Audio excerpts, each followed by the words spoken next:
Good morning and welcome to our second of our three-part series in ILC management in the COVID-19 era. Today's topic will be managing disruption and continuing to deliver. My name is Ron Kermani and I'm a recovering newspaper reporter, having spent 12 years as the chief investigative reporter for the Albany Times Union. Then I went to the dark side of the career. I became a public relations person for the New York State Trial Lawyers Association, the New York State Public Employees Federation, the large white-collar state workers union, and the CSEA, the Civil Service Employees Association. Toward the end of my career, I spent 8 years in the governor's office as the Senior Vice President of Communications for the New York State Higher Education Services Corporation. It's my pleasure to be with you all today. The content of this series is based on responses to a survey conducted by the New York Association on Independent Living and asking about the challenges that you, as ILC directors and staff, have experienced during the COVID-19 pandemic. We also wanted to know how you adapted to operate in the new normal and what support we can provide going forward. We hope this platform serves as a positive resource for all of you to share solutions. Now, just a few housekeeping details before we get started. Closed captions are available for this webinar. You will see a notification in the controls at the top of your screen. Select closed caption. After selecting closed caption, you will see captioning at the bottom of your screen. Now, to make adjustments to the caption size, click on the arrow next to the Stop Start Video and choose Video Settings. Click on Accessibility. Then move the slider to adjust the caption size. You may select small, medium, or large. At the end of the session, everyone will be unmuted so you can pose questions to our speaker and to one another. You may also use the Q&A or chat box at the bottom of your screen, and I will relay the questions to our presenter. Joining us today is Dr. Amy Nitza. She is director of the Institute for Disaster Mental Health at SUNY New Paltz. She is a psychologist who specializes in providing mental health training in academic and non-academic settings, both nationally and internationally. She emphasizes disaster mental health and trauma recovery. As a Fulbright scholar at the University of Botswana, she trained mental health and school counselors and studied the use of group counseling intervention in HIV/AIDS prevention among adolescents. She has collaborated with the University of Notre Dame in Haiti to develop trauma-related interventions for children in domestic servitude and to provide training for teachers in dealing with traumatized children in the classroom. Amy is the author and editor of numerous publications, including the recent book, Disaster Mental Health Case Studies, Lessons Learned from Counseling in Chaos. What a great title. She's formerly served as an associate professor and chair of the Department of Professional Studies at Indiana University, Purdue University, Fort Wayne. Now we'll turn it over to Amy for the next 30 to 45 minutes, then open up the last 20 or 30 minutes for questions and answers. Amy, the floor is yours. Thank you very much, Ron and Robin, for inviting me here today. So what I really want to do today, actually, Robin, if you could just go on to the next slide. What I want to do today is really talk about building and sustaining resilience as a way to manage the disruption and continue to provide service. And so I'm going to offer you a real specific definition of resilience, psychological resilience, and talk about some pathways and strategies for dealing with that, or for building that. There's not one way to do this. And so this isn't going to be an instructional presentation where I tell you one specific set of things to do or recommend those things. I'm gonna give you this definition of resilience, and I'm gonna talk about sort of how that works in our brains and our bodies. And then I'm gonna talk about different pathways that you can use to get there. Because one of the most important things is that you do something that works for you. And there is not a one thing that works for everyone. But I'm gonna start by talking about stress and sort of teasing apart this big, I don't know, ball of stress, that cloud of stress that we're all under, and teasing it apart into its different types, because I think that's really important to conceptualize in more detail what's happening to us so that we can then more accurately and effectively respond to it. And I'm going to talk about then the impact of stress on our brains and our bodies. And then I'm going to offer a definition of resilience and for mitigating the impact of that stress. We're not going to get rid of it, unfortunately, but we can mitigate it. So with that, I'm going to go ahead and get started. So Robin, could you move on to the next? Okay. So as I mentioned, there's this sort of amorphous cloud of stress that's impacting all of us right now. And it comes and goes, it waxes and wanes, and different parts of this experience are stressful, more stressful for different people at different times. And so thinking about what's actually bothering us and how it's impacting us is really important. So I'm going to talk about these 4 types of stress: general, cumulative, acute, and traumatic. Okay, next slide, please. So the first point I want to make here is that stress is a normal condition of life, and there's a certain amount of it that's actually necessary and helpful. So stress can serve a positive role, have a positive function for us on a daily basis. And most of the time, under what was formerly known as normal conditions, most people manage it and deal with it quite well.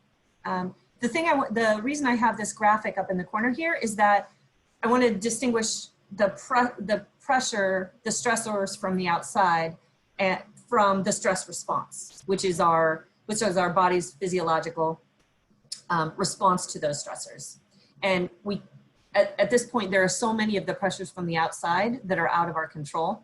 But what we do always have control over, and what we can always work on, is our own internal response to those things. Okay, next one, please. So the definition of stress that I want to use is it's the body's physiological response to a demand for change from the outside environment. And so again, it's our internal response to something happening in the world. And this graph is just a quick way of saying we need a little bit of stress to get through our day. So, or to be productive and to do our jobs effectively, right? To continue to maintain our productivity and be able to continue to offer good service to our consumers and clients. So if we don't have enough stress, as you can see on this chart, we may not be motivated enough to really tackle the problems that we need to tackle on a daily basis. And then there's an optimal level of stress that really maximizes our productivity. And my guess is that a lot of you were at that point before this happened. You were sort of in your zone and providing good service to your consumers on a daily basis. Maybe some days it got too much, maybe some days not enough, but in general, you were able to operate pretty effectively. The current situation now has just layered on so much more stress to all of us that really has, I think for most of us, you know, I put myself in that category, the amount of stress has just become too much to maintain our level of productivity.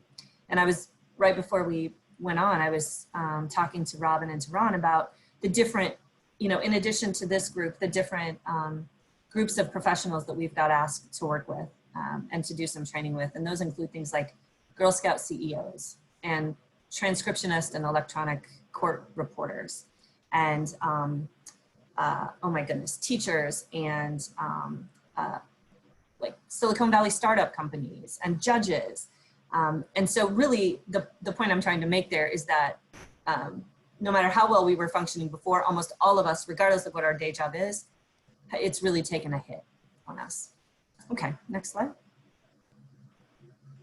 So what I refer to as cumulative stress is piled up, unresolved general stress. So when we're not able to effectively manage the stress that comes to us every day, that general basic daily stress, when it builds up over time, it starts to become destructive to our mental and physical health, to our job performance, and to our relationships and to our personality. And so it's not the experience of the stress, but in and of itself. But when it piles up and there gets to be too much of the daily kinds of stress and we're not able to manage it in the same ways that we did, for a lot of us, our ability to manage the stress that comes at us on a daily basis has just been overwhelmed by the amount of the stress. And it's requiring some different, in order to manage it and to not let it pile up and go unresolved, is requiring a different set of skills and strategies. And that's kind of where I'm headed with this presentation today. Next slide, Robin, please. So that's cumulative stress, and I want to distinguish that from acute stress, which is our body's response to a situation that it perceives as dangerous or threatening. So this is what is sometimes referred to as the fight or flight reaction. It's the body's way of noticing and then quickly preparing to deal with some emergency situation. And sometimes that happens, a lot of times that happens before we're even conscious and aware that it has happened. Okay, next slide.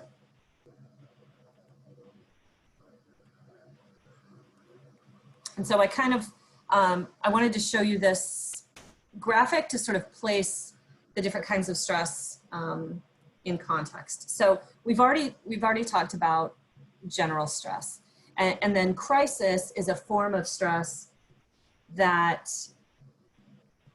overwhelms our bodies and our brain's normal ability to cope. So this is stress that requires something new from us in order to manage it.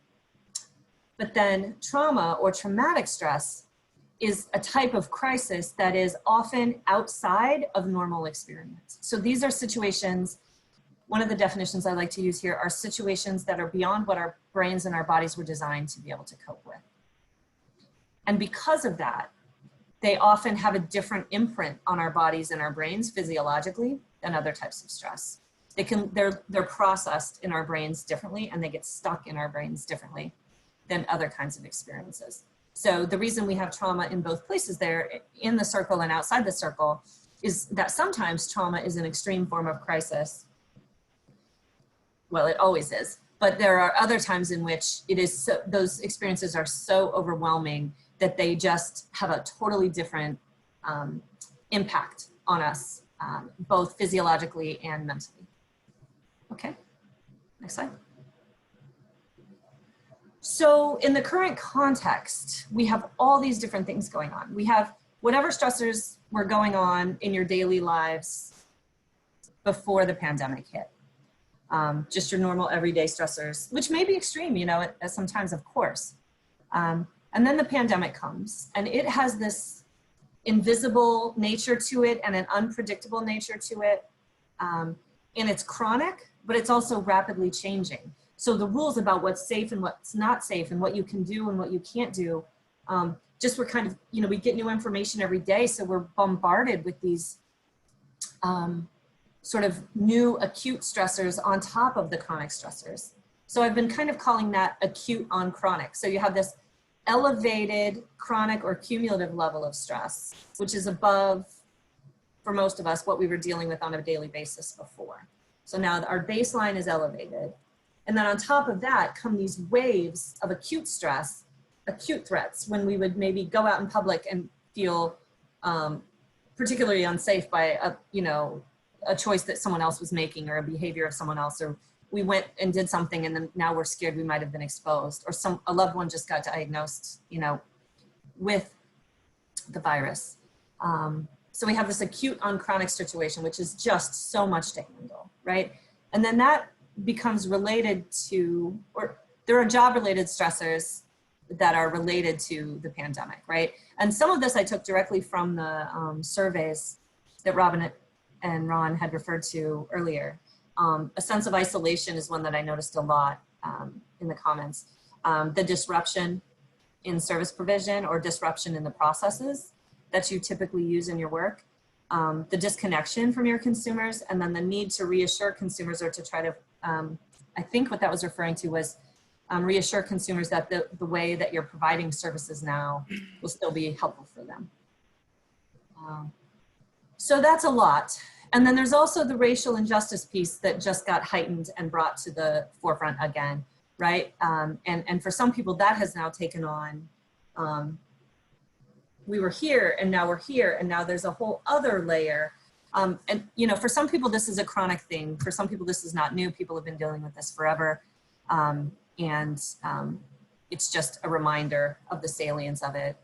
For other people, there are acute stressor aspects of this, or even traumatic stressor aspects of this, like, you know, watching the video of George Floyd being murdered or those kinds of things.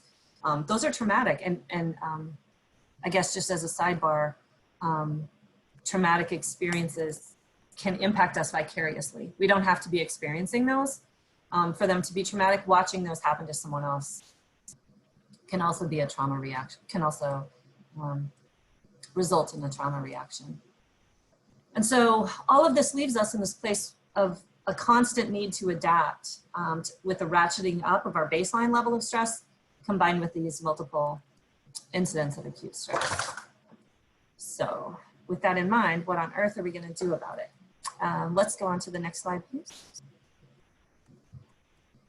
Oh, well, before we get to what are we going to do about it, I want to talk just briefly to you about how everything I just set up, how that impacts our brains. Okay. You can go on to the next one. So I want to give you a quick overview of how our brains normally deal with stress and how that is, how the current situation, the extreme stress that we're all under, sort of disrupts our brain's natural ability. So I'm going to, for purposes of today, I'm going to divide the brain into two parts, the emotional part of the brain and the rational part of the brain. So the emotional part of the brain is designed to be our body's alarm system. So it's the part of our brain that monitors danger, and it decides what's pleasurable and what's scary, and what is or isn't likely to impact our survival. And in order to do that, it has to make really quick decisions. So it can then overgeneralize. So it's really quick, it works really quick to decide what's a threat and what's not a threat, but because it has to work so quick, it's not super precise. So an example I could use of this would be, I walk out into the yard and I see something that's black and kind of wavy laying in the yard. And I immediately feel that fight or flight reaction. This is the acute stress reaction I was talking about earlier. And this is, I know you've all experienced this. This is that fear reaction where suddenly your heart starts racing, your breath gets really short. You feel just an overwhelming sense of fear or danger in some way. So when I walk out into the yard and I see the black slithery looking thing, my brain immediately says, you know, this is something threatening, something scary. And so I run in the house. I also want to point out just quickly that this is the part of the brain that develops first. So our brains develop from the back to the front. So this back part of our brain is, I'm lumping a lot of parts of our brain together, but altogether we'll call this the emotional part of the brain. And so this is a part of our brain that's shaped by our early experiences. And so the dangers and the threats that we're exposed to when we're young shape our outlook of what's scary and dangerous as we get older. Okay, next slide. So then the rational part of our brain is the part up here. And this is the part of our brain that's focused on understanding and making meaning of the world around us. So it's responsible for interpreting our experiences. So this is the part of our brain. So when I've now gone out into the yard, I've seen the slithery black thing, I immediately get that acute fight or flight reaction experience. I run in the house. And then this part of my brain says, wait a second. Let's go make sure that was that actually a threat or was it not? What did you actually see in the yard? And so I look back out into the yard from the window and I notice that it's actually just the garden hose. So at that point then I realize I'm not in any danger. There is no threat. And my body can return back to its resting state. And the rational part, or I'm sorry, the emotional part of my brain will continue to monitor the environment for threats. But then again, the role of the rational part of the brain is to make sense of those threats and decide on a plan of action. Another really important thing in terms of understanding how this all might be impacting your work and your ability to continue to provide good service and do good work during this time is that the rational part of our brain is responsible for what we call our executive functions. And these are things like planning, decision-making, being able to lay out a sequence of actions and then execute those step by step, and predicting the consequences of our actions. I also don't have memory. Also on here should be memory and concentration. So if you think about what you need to do a good job during the day, those are all things that are on there, right? But these are parts of the brain that get disrupted when we're experiencing a lot of stress. One more point here is that this part of the brain is slower. It works more slowly than the emotional part of the brain, but it's more fine-tuned, it's more precise. So the emotional part of the brain reacts first because it's responsible for survival. So it has to do that. It does its thing. And then the rational, it cues the rational part of our brain that there's a threat. Then the rational part of our brain has to look around, scan the environment, decide, is the threat real or is the threat not real? And then make a plan of action to get us safe. Then once that plan is executed, the emotional part of our brain calms back down, the alarm goes off, and we continue on about our day. And that's a pretty good design. Most of the time, that design works pretty well. You can go on to the next slide, please. So I think I just got ahead of myself and explained this, but this is a metaphor of a smoke alarm and a watchtower. So as I just said, so the emotional part of the brain can be thought of as the smoke alarm in our brain. So it's scanning the environment, it notices a threat, and it turns on the alarm. Then the rational part of our brain examines the threat and decides on a plan of action and executes that action. So, you know, if you use this, think of the smoke alarm in your house, the smoke alarm goes off, you immediately have to do something. You can't just sit there, right? Because it's a disturbing sound. But then you have to get up and decide, is the house really on fire, or did my kids get a Pop-Tart stuck in the toaster?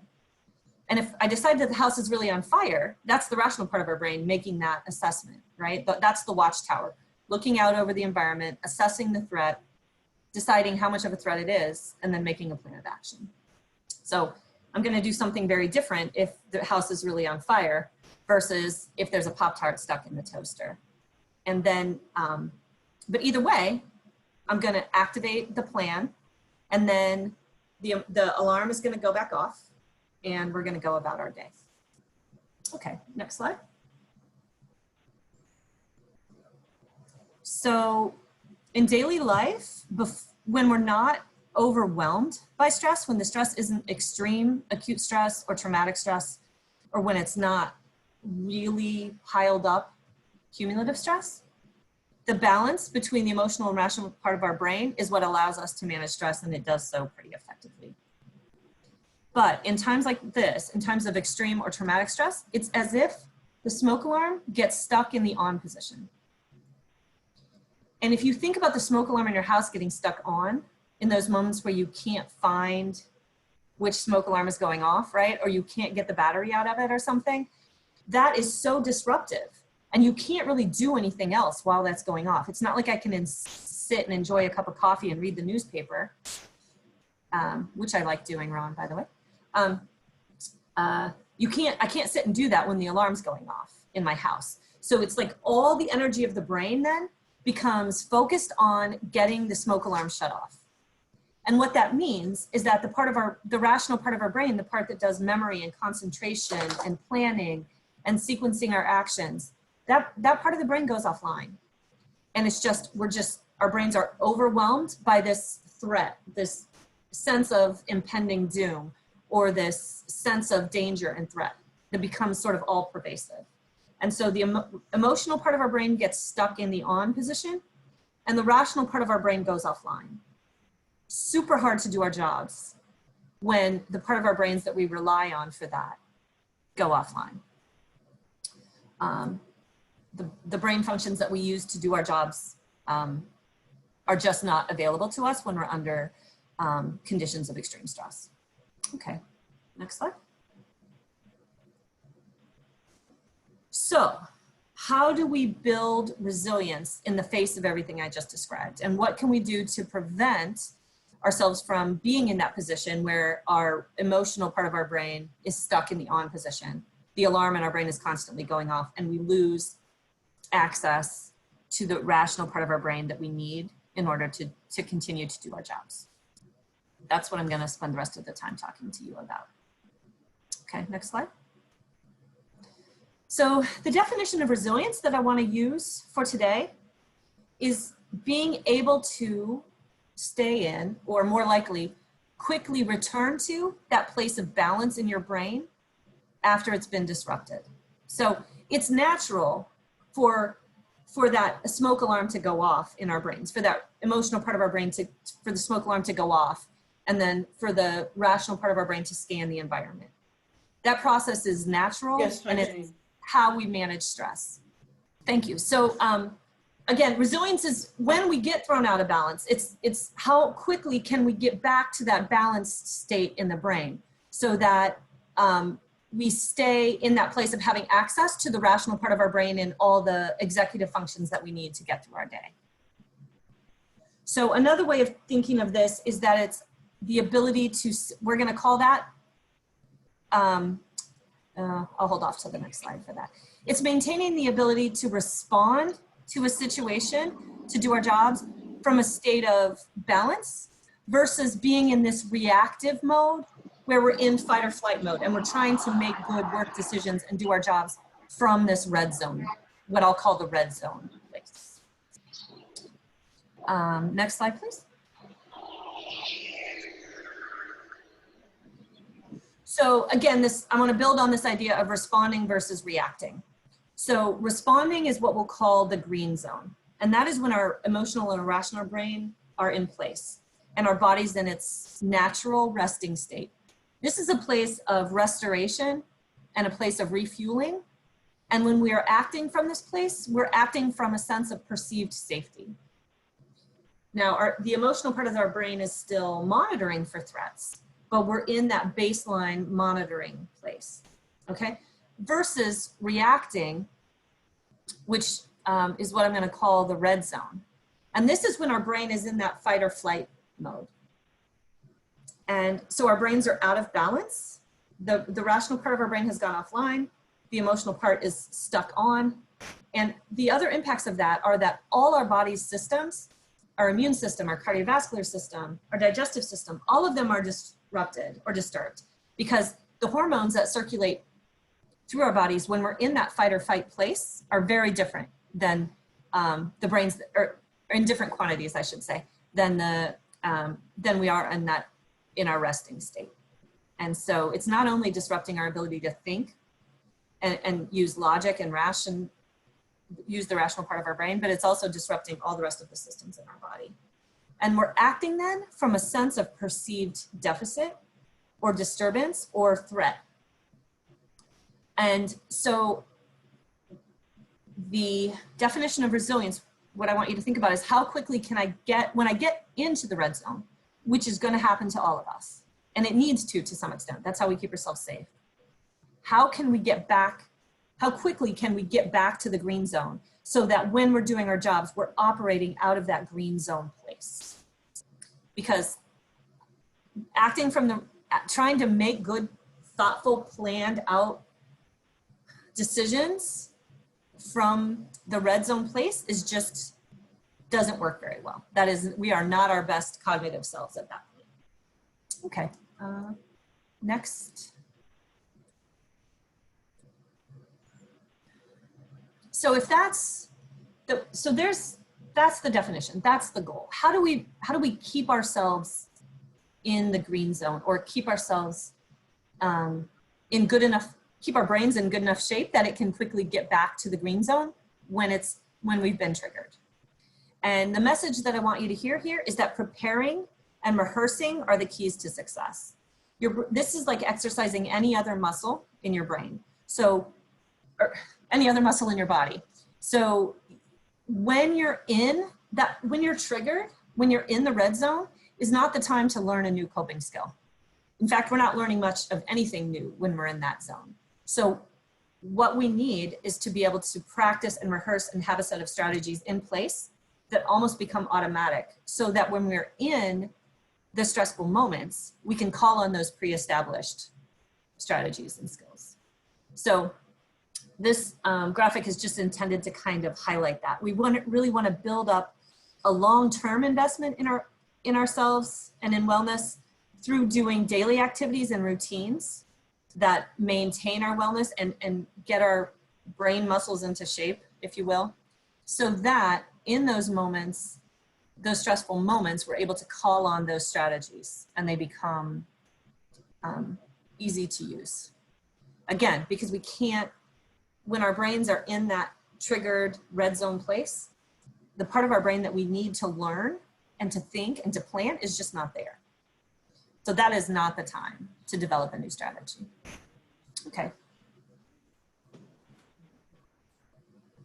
So In terms of resilience, we develop resilience, or we develop any psychological resource, by having sustained, repeated experiences of them that are turned into durable changes in your brain. And so we really are changing our brains when we do this. We are building up new connections between cells in our brain, or strengthening existing connections in our brain when we do this. So whatever you do, and that's why it's so important that you choose a strategy that you are likely to do over time, because you need to have it be sustained and repeated in order to make it stick. Okay, next slide. So how does that work? Rehearsal leads to rewiring. So there's a saying about how our brains develop that is, the cells that fire together, wire together. So the experiences that we have are what shape our brain. So when we have an experience that requires some cells in our brain to connect to each other, it strengthens those experiences, and then we're like, those connections in our brain are strengthened. So then what do we do? So then we need to create experiences that shape our brains in the way that we intend for it to. And that's based on what we attend to. So what we pay attention to, what we focus on, becomes a part of our experience. And then that is what helps, those are the connections in our brain that get strengthened. So if we're focusing on positive things and on strengths and on positive, enjoyable moments in our day, if we're attending to those things are the parts of our brains that are going to get strengthened. If we get preoccupied with worries, then those are the parts of our brain that are going to get strengthened. And so again, you really want to give yourself opportunities to have positive experiences that you can then repeat over time to create lasting changes. A positive experience is great, but one positive experience doesn't create any ability for maintenance. It's the repetition of it that we're looking for here. Okay, next. So good news. You can do this you can start this from any point. So this slide is intended to demonstrate that our thoughts and our feelings and our behaviors are all really intricately connected. And so the way that we think and the thoughts that we spend our time on shape how we feel, or influence how we feel, and how we feel directly impacts our behaviors, and then our behaviors in turn impact our thoughts. And so, and actually this graphic should have arrows that go both ways. So it's not, the circle just doesn't go one way. Our emotions also influence our thoughts, which then influence our behavior, which then influence our emotion. So the reason this is important is because you can start from any of these places and have an impact on all the other places. So some people are really just more comfortable in the world of rational thought, and the idea of starting from an emotion-based place is really uncomfortable for them. Some people are much more comfortable starting with the realm of behaviors and just doing something differently without paying much attention to the thoughts and the emotions behind it. And this graphic is intended to say that's okay too. So for example, we do a lot of training with the New York State Homeland Security and Emergency Management folks. And if I went and did a training with them and told them that they needed to focus on these emotional regulation strategies and really started with them from a place of emotion, I would lose most of them right away. That is not a place they want to be told they have to be, but if I can offer them strategies that start from a rational, cognitive, thought-based place, those are much more, then I have their ear for a little while and they'll listen to what I have to say. So I'm going to talk you through each of these to some extent, okay? I'm mostly going to focus on thoughts and emotions. The behavior-based strategies I'll touch on just briefly. Okay, next slide. So emotion-based strategies are those that improve our emotion regulation with the goal of, again, strengthening the brain's ability to stay in balance, so strengthening that mental muscle. And one of the ways they do this is by helping us regulate our attention to allow us to hold our focus on the experiences in our day that we want to focus on.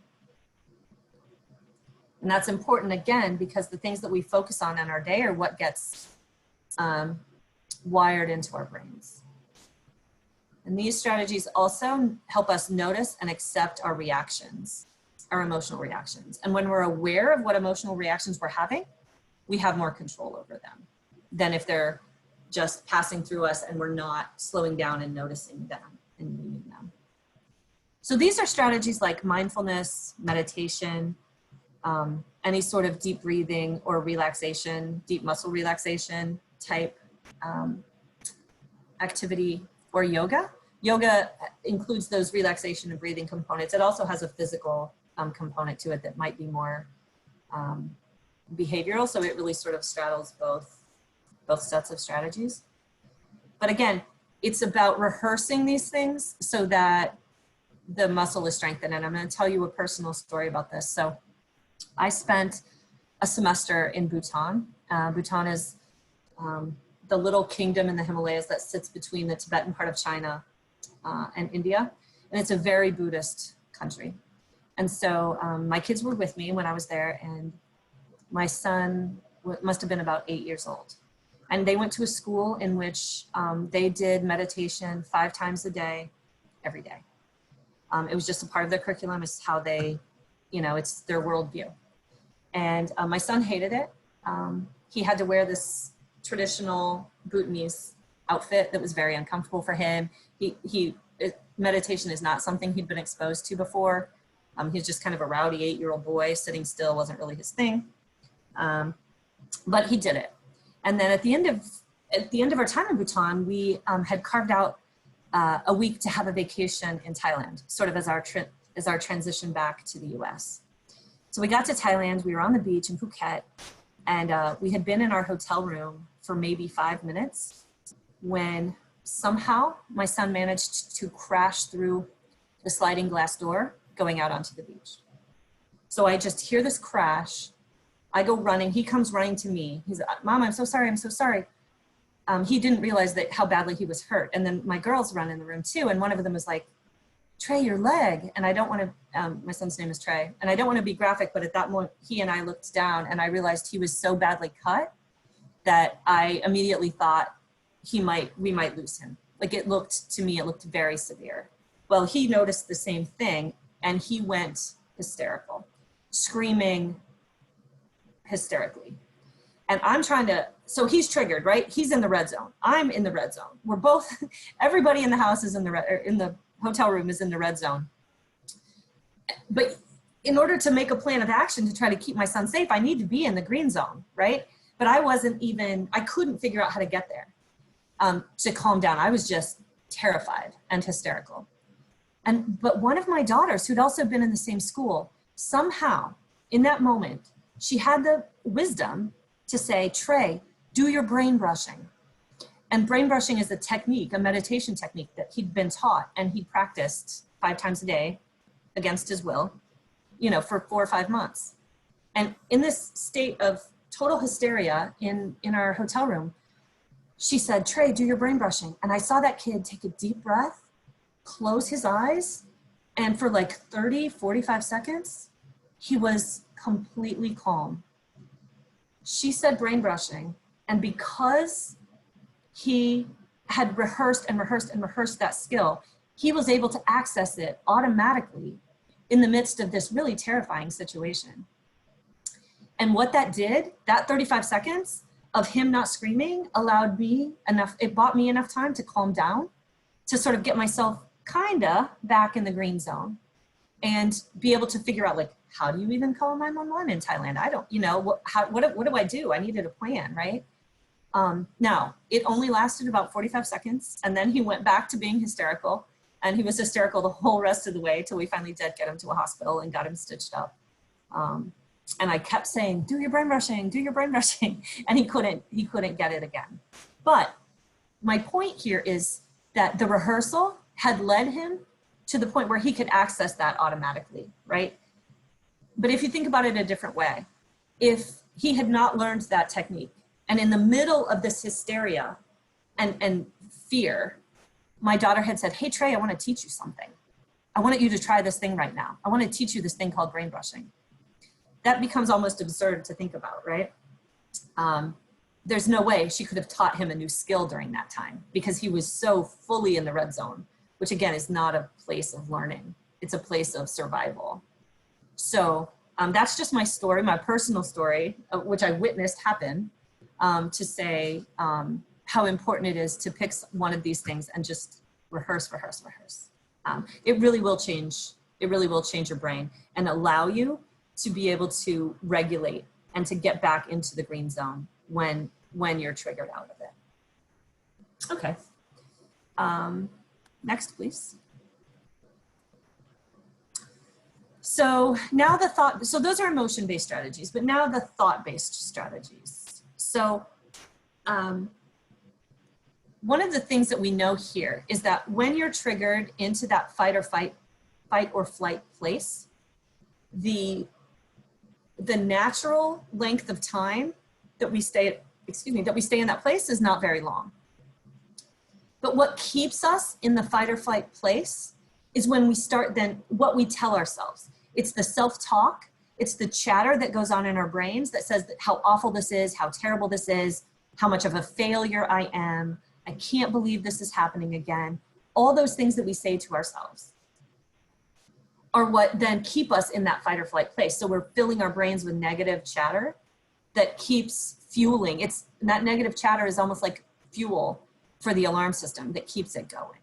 And so one way, or a different way besides the emotion-based strategies that help with that, strengthening that balance, is to start to work with our thoughts and that chatter that goes on in our brains so that when we are triggered, we're not doing anything, we're gonna starve it of its fuel to keep going. Another piece of this is that our brains, I'll talk about this in a second, but our brains have a negativity bias. We are wired to focus on negative experiences more than positive experiences, which if you're trying to combat this fight or flight reaction is not helpful. So we have to really work to combat our tendency to focus on the negative. So the strategies here are around, I already said this, but around addressing our self-talk, you know, and starting to just notice and pay attention to the chatter in our heads. What is going through our brains when we're stressed? Is the chatter full of, you know, self-criticism, self-blame, blaming other people, resentments, those kinds of things? And if so, can you replace those that self-talk is, I'll use the term self-talk and automatic thoughts sort of interchangeably. So can you replace those automatic thoughts with thoughts that are more neutral or more realistic or perhaps more helpful? So this is not about positive thinking and just thinking positive things all the time, but often the things that we tell ourselves are pretty extreme, and there might be some truth to them, but we tend to overgeneralize and make those negative experiences, we blow them up bigger than they really are. And so just getting back to a place of neutrality or having the thoughts be more realistic can be helpful. And then there's also a strategy called stress inoculation, which is a strategy of mental rehearsal. I'm aware of time, so I'm going to speed up just a little bit. Okay, could you go to the next one, please? So just a bit more on the brain's negativity bias. So our brains scan for bad news. That's what it was designed to do. So this is the emotional part of the brain, looking out into the environment, trying to look out for things that are threats to our survival. When it finds something that perceives as a threat to our survival, it focuses tightly on that experience, and it can overreact to that. And then those negative experiences that we perceive in the environment get fast-tracked into our memory. And that becomes a vicious cycle of noticing bad news, or that the negative parts of our day, the negative parts of our experience get wired in, then it's more likely that we notice those the next time. That is a hard cycle to get out of, but through some both emotion and cognitive based strategies, we can do that. So one description of that I like a lot is that our brains are Velcro for bad experiences and Teflon for good ones. And so this is something that's, you know, it's just evolution. It's how we've been wired in order to survive. But in our current environment, it can cause us a lot of problems. Okay, next slide.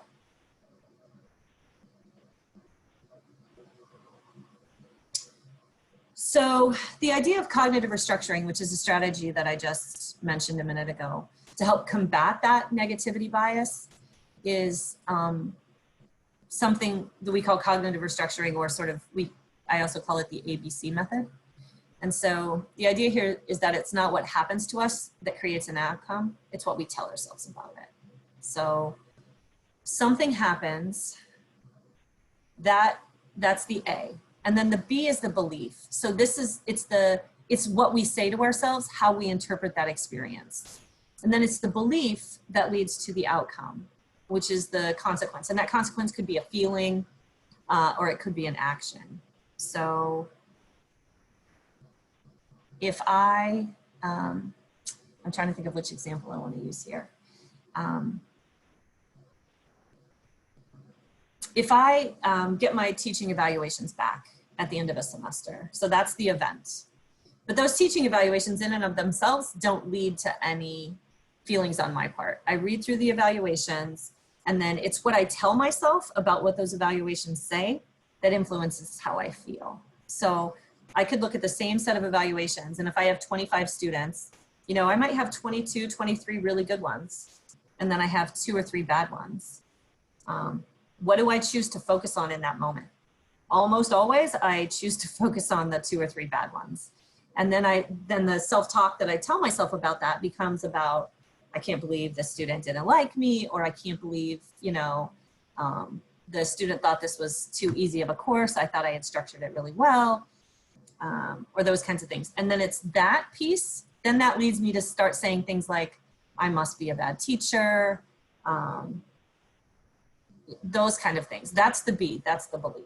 And then that belief is what leads to the consequence of me, you know, feeling sad, feeling discouraged, me being hesitant to teach that particular class again, that kind of thing.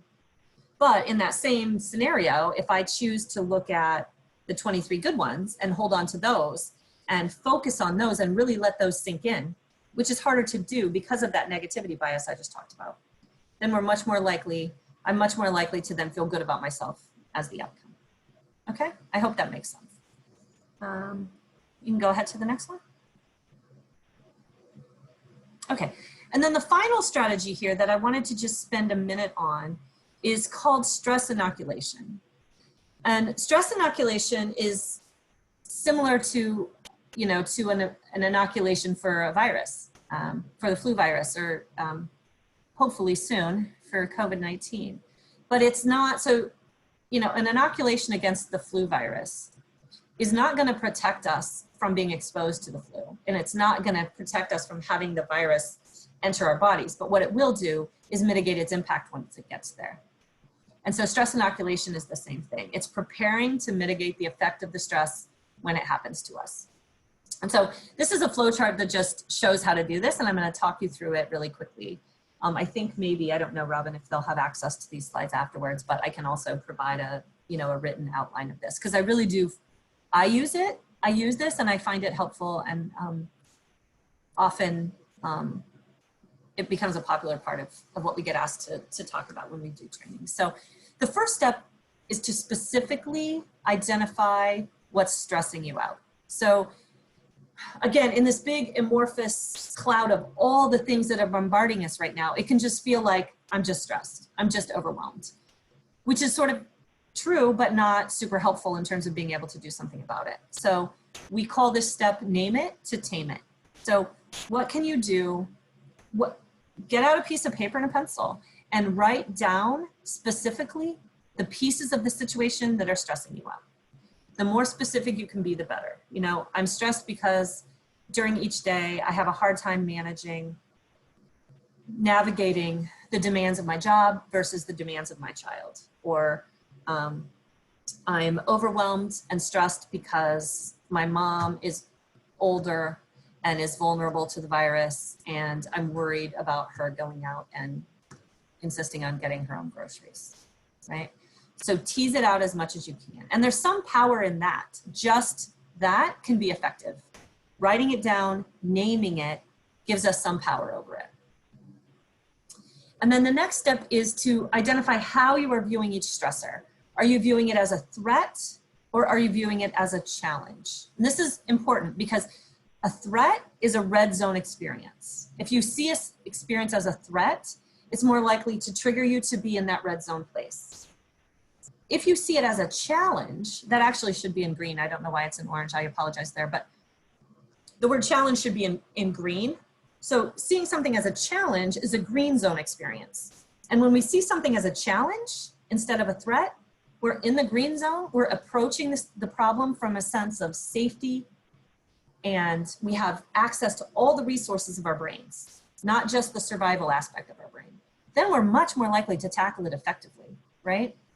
So if you see it, if you're seeing the stressor as a threat, that's okay. But what can you do to reframe it or to change it so that you're seeing it as a challenge to be addressed instead of a threat to be avoided? So how can you reframe the threat to be a challenge? So by using self-talk, like we just talked about, by remembering your strengths. How have you gotten through hard times before? You know, remembering all the challenges that you've overcome in the past. Maybe writing those down if you need to. Just seeing those down on paper can be helpful. And reaching out for support. And this is important. One of the things that we know scientifically, there's a lot of data about this, is that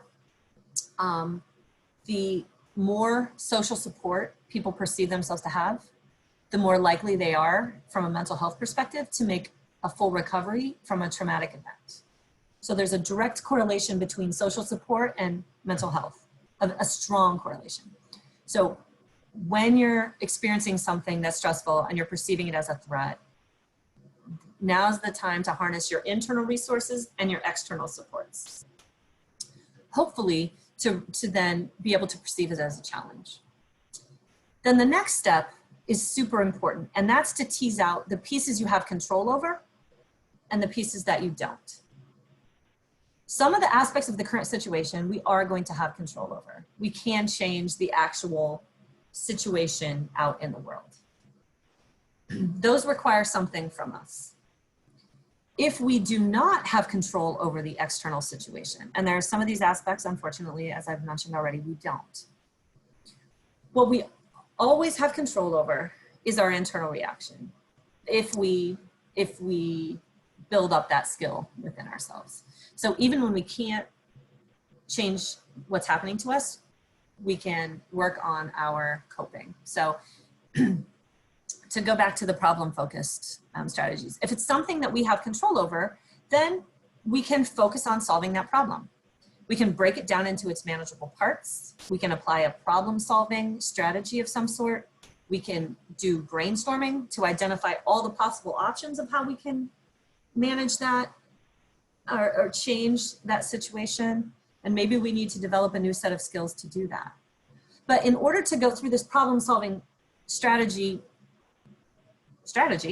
we have to be in a green zone. Again, we can't do problem solving and brainstorming and skill development from a red zone place. When we're heightened and triggered, we're not able to do that, right? So, but being in the green zone, experiencing the situation or perceiving the situation as a challenge to be overcome allows us to be calm enough and our brains to be in balance enough to be able to tackle that problem head on. If, on the other hand, if we do not have control over that situation, then we're in a place of needing to focus on coping with it. If we can't change it, what are we going to do to cope with it? And here's where we're going to go back to the emotion-focused strategies I referred to earlier, like relaxation, any sort of relaxation, meditation, deep breathing exercise can be super helpful here. And there are other strategies for tolerating distress and regulating emotions. There are also sets of anger management strategies that you can use. And finally, I want to put in a plug for just distraction as a short-term skill, right? Distraction, avoiding by thinking about something else, is not a helpful long-term strategy. But sometimes in the moment, when something is really overwhelming and there's not much that we can do about it, distracting ourselves mentally by reading a book, or, you know, in my office, we make a joke about cat videos. Like, if all else fails, watch a cat video. So again, I'm not trying to sell that as a good skill over time, but in a moment, it can help us get through something really difficult and just cope with it as it's happening to us. Okay, so just gonna review this flowchart, and then I'll stop and take some questions in the few minutes we have left. So breaking the situation down into its manageable parts. What's stressing you out? Name it so that you can tame it. And then taking a look, considering how are you perceiving this stress? Are you perceiving it as a threat, a red zone type experience, or are you experiencing it as a challenge, which is more of a green zone experience?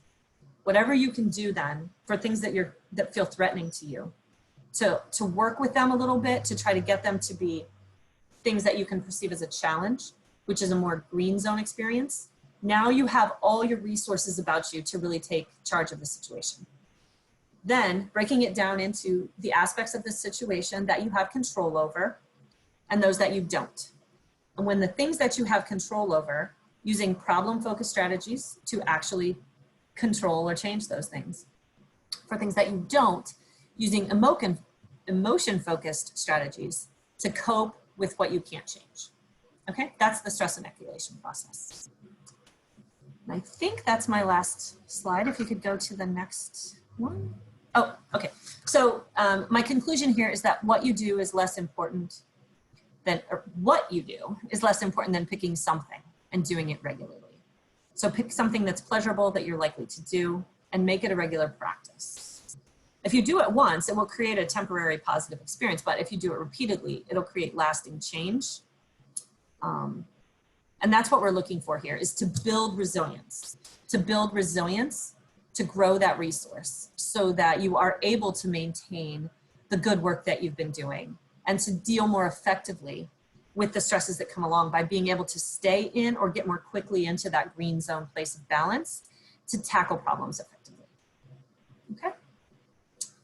So that is what I have for you today. So I'm gonna mute myself, I think, if I can find. Dr. Nitza, stay live if you will, please. Thank you for that wonderful presentation. I felt like I was in a full semester class in the last hour. So when do I get my degree?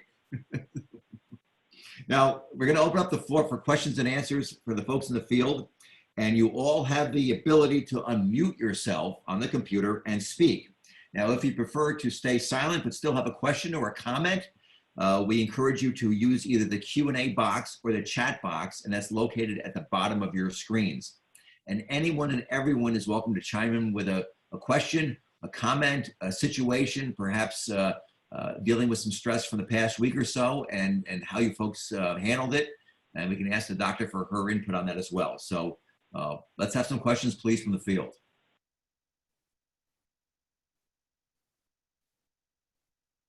While we're waiting, doctor, in the meantime, I have a question. Which is worse for the body and for the mind, to have a series of smaller stressors happening regularly to you, or one or two large events like your son going through the plate glass window once every couple of months, let's say? Mm-hmm. The effect on your body and your brain. Death by 1,000 cuts or one fell swoop?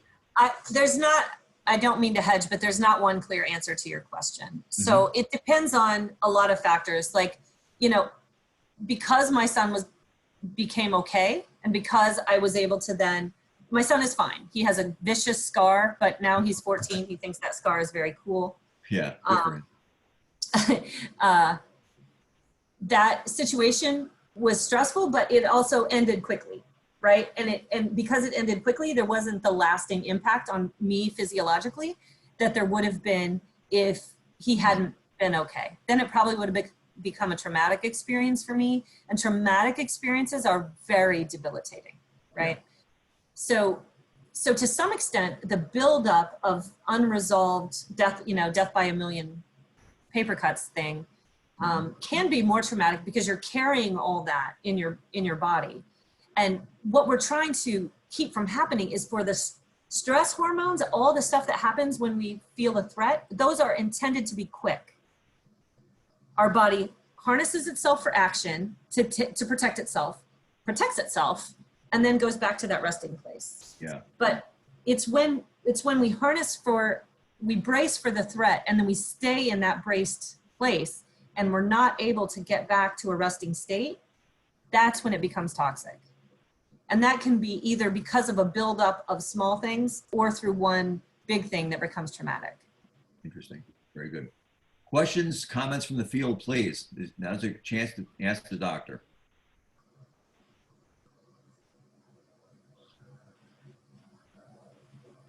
Either on the chat box or the Q&A at the bottom of your screen, type them in, or unmute yourself and chime in, please.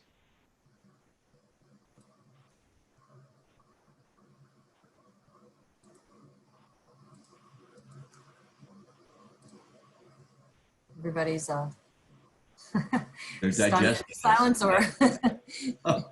or fell asleep. No, not had at both. all. Not at all.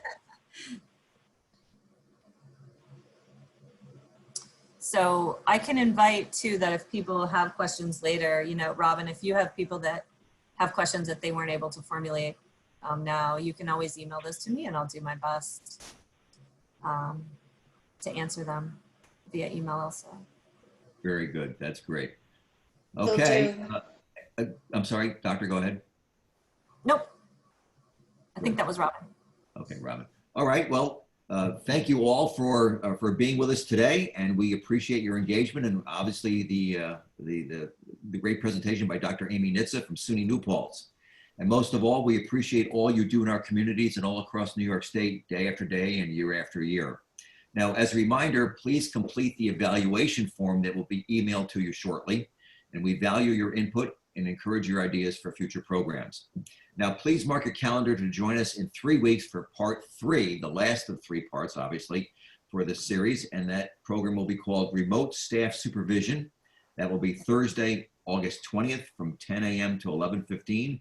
And that will be with Donald Kahn. He is the founding principal of Cateros Performance Solutions. Again, thank you for being with us today. Until next time, be safe and be well. Thank you.